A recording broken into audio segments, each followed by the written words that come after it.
नमस्कार दोस्तों, आप देख रहे हैं हिंद विजेता न्यूज। मैं चांदनी रिपोर्टर। हमारे चैनल को देखने से पहले लाइक करें एंड सब्सक्राइब करें, बेल आइकन दबाना ना भूलें, जहां से देखने को मिलेगी शेर की छोटी बड़ी खबरें। देखिए हिंद विजेता की खास रिपोर्ट। दिल्ली के अंदर अब धीरे धीरे कोरोना की स्थिति बेहतर होती जा रही है। उसी को देखते हुए पिछले हफ्ते से हम लोगों ने अनलॉक करने की प्रक्रिया शुरू की थी। ये ज़रूरी है कि अगर कोरोना की स्थिति बेहतर हो रही है तो अर्थव्यवस्था को वापस पटरी पे लाना भी बहुत ज़रूरी है। पिछले हफ्ते हमने कंस्ट्रक्शन वर्कर्स और फैक्ट्री, ये दो सेक्टर्स खोले थे। पिछले एक हफ्ते से कंस्ट्रक्शन एक्टिविटीज़ और फैक्ट्री दोनों खुले हुए हैं, लेकिन कोरोना की स्थिति अभी कंट्रोल में है। पिछले 24 घंटे में लगभग 400 के करीब केस आए हैं। 500 से भी कम हो गए अब केसेस। 400 के करीब केसेस आए हैं और 0.5% के करीब पॉजिटिविटी बची है, संक्रमण दर बची है। तो स्थिति काफ़ी कंट्रोल में है और भगवान करे ऐसे ही कंट्रोल में रहे। तो ये वाला जो लॉकडाउन पिछले हफ्ते ऐलान किया था वो सोमवार को सुबह 5 बजे तक है। उसके आगे भी लॉकडाउन जारी रहेगा, लेकिन काफ़ी सारी और एक्टिविटीज़ में रियायत दी जा रही है, उनको खोला जा रहा है। एक तो जितने बाजार हैं, मॉल्स हैं, उनको खोला जा रहा है ऑड इवन के बेसिस पे, कि आधी दुकानें एक दिन खुलेंगी, आधी दुकानें दूसरे दिन खुलेंगी, आधी दुकानें एक दिन, आधी दुकानें दूसरे दिन। 10 बजे से सुबह 10 बजे से शाम को 8 बजे तक दुकान नंबर के हिसाब से, ऑड इवन के हिसाब से दुकानें खोली जाएंगी। दूसरा, जितने दिल्ली में सरकारी दफ्तर हैं, उन सरकारी दफ्तरों में ग्रुप ए ऑफिसर्स जो हैं वो 100% काम करेंगे और ग्रुप बाकी उसके नीचे वाले जो हैं वो 50% काम करेंगे। लेकिन जो एसेंशियल सर्विसेज में काम करने वाले कर्मचारी हैं वो 100% काम करेंगे और हर एचओडी डिसाइड करेगा कि किसको एसेंशियल सर्विस कहना है और किसको 50% करना है और किसको 100% करना है। जितने प्राइवेट ऑफिसेज हैं उन सभी प्राइवेट ऑफिसेज में 50% मैन पावर के साथ वो खोले जा सकते हैं और लेकिन कोशिश करेंगे कि ज़्यादा से ज़्यादा लोग वर्क फ्रॉम होम करें और अपने प्राइवेट ऑफिसेज कोशिश करें अपने टाइम को स्टैगर करने की, कि ताकि सब लोग एक साथ सड़क पे ना आए। दूसरी चीज, जो स्टैंड अलोन शॉप्स हैं और जो एसेंशियल सर्विसेज प्रोवाइड करने वाली शॉप्स हैं वो ऑड इवन के बेसिस पे नहीं, वो रोज खुलेंगी।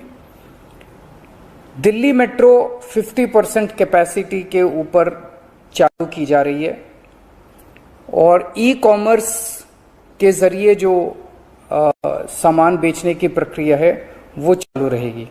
तो मोटे मोटे तौर पे ये चीज़ों की रियायत दी जा रही है और मैं उम्मीद करता हूँ इसके बाद देखेंगे कि आने वाले हफ्ते के अंदर भी कोरोना की स्थिति अगर काबू में रही तो और कई सारी एक्टिविटीज़ को फिर उसके अगले हफ्ते खोलेंगे। थर्ड वेव कहा जा रहा है, एक्सपर्ट्स कह रहे हैं कि थर्ड वेव आएगी। कब आएगी, कितनी भयावह होगी, इसके बारे में किसी को कोई जानकारी नहीं है। लेकिन एक जिम्मेदार सरकार होने के नाते हमारी जिम्मेदारी बनती है कि उसकी पूरी तरह से हम तैयारी करें, ताकि अगर थर्ड वेव आती है, अगर बहुत भयानक होती है, तो सरकार उस वक्त जनता के लिए तैयार हो। इसकी तैयारियां पूरे जोर शोर से दिल्ली सरकार के अंदर चल रही हैं और कल लगभग 6 घंटे तक मैंने 2 अलग अलग मीटिंग ली, एक्सपर्ट्स के साथ बात की, जिन ऑफिसर्स ने अभी कोरोना के दौरान काम किया था उनके साथ बात की। हमने 2 कमिटीज़ बनाई हैं, उन दोनों कमिटीज़ के साथ मैंने बहुत डिटेल में चर्चा की। एक चीज़ हम लोगों को ये तय करनी थी, इस बार कोरोना की जो पीक आई थी, मतलब एक दिन में मैक्सिमम कितने केस आए, लगभग 28,000 के करीब केसेस आए थे एक दिन में, 22 या 23 अप्रैल के आसपास। अगली पीक कितनी हो सकती है, तो ये तय किया गया कि अगली पीक 37,000 एक्सपर्ट्स के साथ बात करके, ऑफिसर्स के साथ बात करके, सबके साथ बात करके कि 37,000 पीक मान के इसकी तैयारी शुरू की जाए। इसका मतलब ये नहीं है कि अगर इससे ज्यादा की पीक आएगी तो हम तैयार नहीं हैं, हम उसके लिए भी तैयार हैं, लेकिन एक तरह से 37,000 के बेस के ऊपर अगर हम तैयार हो गए तो फिर अगर उससे भी कहीं ज्यादा पीक आती है तो उसकी भी तैयारी हम लोग, उसकी भी, अगर 37,000 की तैयारी हमारी है तो फिर मान लीजिए और ज्यादा आती है तो उसकी तैयारी तो होगी उसके लिए हम ज्यादा तैयार हो पाएंगे। तो 37,000 को एक तरह से बेस माना जा रहा है। 37,000 की पीक की तैयारी के हिसाब से अब सारे कैलकुलेशंस किए जा रहे हैं कि अगर 37,000 की पीक आती है तो कितने बेड्स की जरूरत पड़ेगी, कितने आईसीयू की जरूरत पड़ेगी, कितने उसमें से बच्चों वाले होने चाहिए, कितनी ऑक्सीजन की जरूरत पड़ेगी, ये सारी चीजें, अब कितनी दवाइयों की जरूरत पड़ेगी, ये सारी चीजें अब कैलकुलेट की जा रही हैं। एक पीडियाट्रिक टास्क फोर्स अलग से बनाई गई है। वो पीडियाट्रिक टास्क फोर्स ये तय करेगी कि जितने हमारे ऑक्सीजन बेड्स होंगे उसमें से कितने बच्चों के होने चाहिए, जितने आईसीयू बेड्स होंगे उसमें से कितने बच्चों के होने चाहिए।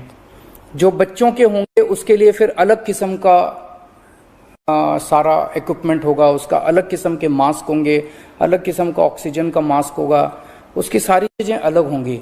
वो पीडियाट्रिक टास्क फोर्स बना दी गई है कल, वो अलग से अपनी तैयारी करके अपनी रिकमेंडेशंस देगी। इस बार ऑक्सीजन की बड़ी कमी हुई थी और ऑक्सीजन की कमी की वजह से हम लोगों ने देखा कि कई बार ऐसे हुआ था जब ऑक्सीजन बेड्स नहीं मिले थे, ऑक्सीजन के लिए काफी संघर्ष करना पड़ा था। अल्टीमेटली अपने को सुप्रीम कोर्ट के इंटरवेंशन के बाद केंद्र सरकार के सहयोग से अपने को ऑक्सीजन मिली, लेकिन जब तक ऑक्सीजन नहीं मिली तब तक दिल्ली में त्राही त्राही मच गई थी। अगली वेव अगर आती है तो हम नहीं चाहते कि इस तरह की दिल्ली के अंदर त्राही त्राही मचे, तो ये तय किया गया, इसकी तैयारी शुरू कर दी गई। 420 टन ऑक्सीजन की स्टोरेज कैपेसिटी तैयार की जा रही है। इंद्रप्रस्थ गैस लिमिटेड से बात की गई है और उन्हें 150 टन ऑक्सीजन प्रोडक्शन का प्लांट, 420 टन ऑक्सीजन तो स्टोरेज कैपेसिटी क्रिएट की जा रही है और 150 टन ऑक्सीजन प्रोडक्शन करने के लिए उनको प्लांट लगाने के लिए कहा गया है। उन्होंने कहा 18 महीने लगेंगे, लेकिन जो भी है शुरुआत कहीं ना कहीं तो अपने को करनी पड़ेगी। इसके अलावा इस बार सबसे बड़ी दिक्कत आई थी टैंकरों की। ऑक्सीजन के टैंकर नहीं थे दिल्ली में, दिल्ली इंडस्ट्रियल स्टेट नहीं है, इसीलिए अपने पास ऑक्सीजन टैंकर है ही नहीं दिल्ली में। तो 25 ऑक्सीजन टैंकर्स खरीदे जा रहे हैं ताकि अगर इस तरह की दिक्कत आए ऑक्सीजन की तो हमारे पास अपने टैंकर होने चाहिए। 64 छोटे छोटे ऑक्सीजन के प्लांट्स लगाए जा रहे हैं, वो ऑलरेडी लग रहे हैं और हमें उम्मीद है कि अगले कुछ हफ्तों के अंदर, 1-2 महीने के अंदर ये 64 ऑक्सीजन प्लांट्स लग के तैयार हो जाएंगे। अब ये जो हमने डिसाइड किया कि 37,000 केसेस की पीक के हिसाब से हम काम करेंगे, तो उसके हिसाब से तय किया जाएगा कि कितने ऑक्सीजन बेड्स की जरूरत होगी, कितने आईसीयू बेड्स की जरूरत होगी। उसके हिसाब से फिर तय किया जाएगा कि कितने ऑक्सीजन सिलेंडर्स की जरूरत होगी। जैसे अभी थोड़े दिन पहले हमने 6,000 सिलेंडर चाइना से इंपोर्ट किए थे, तो और कितने ऑक्सीजन सिलेंडर्स की जरूरत होगी और कितने ऑक्सीजन कॉन्सेंट्रेटर्स की जरूरत होगी। अगले आने वाले 1-2 महीने के अंदर ढेर सारे ऑक्सीजन कॉन्सेंट्रेटर्स दिल्ली सरकार खरीदने जा रही है। दवाइयों को लेकर 2 अहम निर्णय किए गए। एक तो ये कि इस वेव में ये देखा गया कि व्हाट्सएप खूब तेजी से, व्हाट्सएप के ऊपर दवाइयां खूब तेजी से प्रिस्क्राइब की जा रही थी और उसके ऊपर मतलब बात फैल जाए कि ये दवाई बड़ी अच्छी है, तो पूरे समाज के अंदर, पूरे शहर के अंदर, पूरे देश के अंदर उस दवाई की अफरा तफरी मच जाती है। तो एक डॉक्टर्स की और एक्सपर्ट्स की टीम बनाई जाएगी। अगर किसी दवाई की डिमांड होती है तो वो डॉक्टर्स एग्जामिन करके बताएं कि इस दवाई से कोरोना में फायदा होगा कि नहीं होगा। अगर डॉक्टर कहते हैं होगा तो सरकार उस दवाई को मुहैया कराने की कोशिश करेगी, और डॉक्टर अगर कहते हैं कि ये दवाई बिल्कुल बेकार है, इससे कोरोना में कोई फायदा नहीं होगा और लोग इसके पीछे भागना बंद करें, तो जनता को उसके बारे में जागरूक किया जाएगा कि इस दवाई के पीछे भागना बंद कीजिए। एक ये। दूसरा, जो जो इंपॉर्टेंट दवाइयां हैं उनकी लिस्टें बना ली गई हैं, उसका कितना स्टॉक चाहिए होगा उतना बफर स्टॉक क्रिएट किया जाएगा। एक्सपायरी डेट्स किस दवाई की कितनी है, एक्सपायरी डेट्स को ध्यान में रखते हुए उन सभी दवाइयों का बफर स्टॉक क्रिएट किया जा रहा है, ताकि अगर जरूर, और प्राइवेट अस्पतालों के भी आदेश दिए जा रहे हैं कि वो भी अपने बफर स्टॉक्स इस तरह से तैयार रखें ताकि अगर महामारी आती है तो हम उसके लिए तैयार रहें। इसके अलावा 2 जीनोम सीक्वेंसिंग लैब्स बनाई जा रही हैं LNJP हॉस्पिटल में और ILBS में, ताकि हमें भी पता रहे कि दिल्ली के अंदर जो भी वेरिएंट आ रहा है वो वेरिएंट कौन सा वेरिएंट है, पुराने वाला है या कोई नया वेरिएंट आ गया है, और हमें इस बारे में क्या एहतियात बरतने की ज़रूरत है, हम एक्सपर्ट से पूछ सकते हैं। तो ये बहुत सारी चीज़ें कल चर्चा हुई, ये कुछ चीज़ें मैंने आपको बताई हैं और आपको यही आश्वासन देना चाहता हूं कि आपकी सरकार पूरी तरह से 24 घंटे लगी हुई है इसमें। मैं उम्मीद करता हूं कि अब कोई तीसरी वेव नहीं आनी चाहिए, उसके पहले हम कोशिश करेंगे अपने लोगों को वैक्सीनेट कर दें, लेकिन अगर तीसरी वेव आती है तो लोगों को तकलीफ नहीं होनी चाहिए, इसके बारे में हम पूरी कोशिश करेंगे।